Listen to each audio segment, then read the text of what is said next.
Hi అందరికీ. నేనైతే ఈరోజు హాస్పిటల్కి వెళ్ళడం గురించని రెడీ అవుతున్నాను. ఎందుకంటే ఫ్యామిలీ ప్లానింగ్ ఆపరేషన్ చేయించుకుందామని. సో ముందైతే చెకప్కి వెళ్తున్నాను.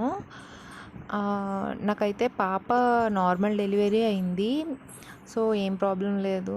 నెక్స్ట్ బాబుకి ఏంటంటే సిజేరియనే అయింది. సిజేరియన్ అయినా సరే నాకు ఫ్యామిలీ ప్లానింగ్ ఆపరేషన్ జరగలేదు.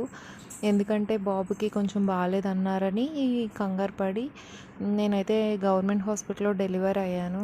సో వాళ్ళు కంగారు పెట్టేసరికి ఫ్యామిలీ ప్లానింగ్ ఆపరేషన్ అయితే చేయలేదు.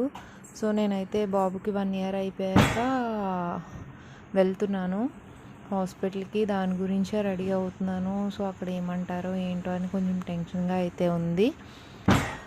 ప్రస్తుతానికైతే వెళ్ళాలి. సో పిల్లలు నేను అందరం కలిపి వెళ్తున్నాను. ఇంటి దగ్గర ఎవరు చూసుకునే వాళ్ళు ఉండరు. ఇవాళ వీడియో అంతే. Bye bye.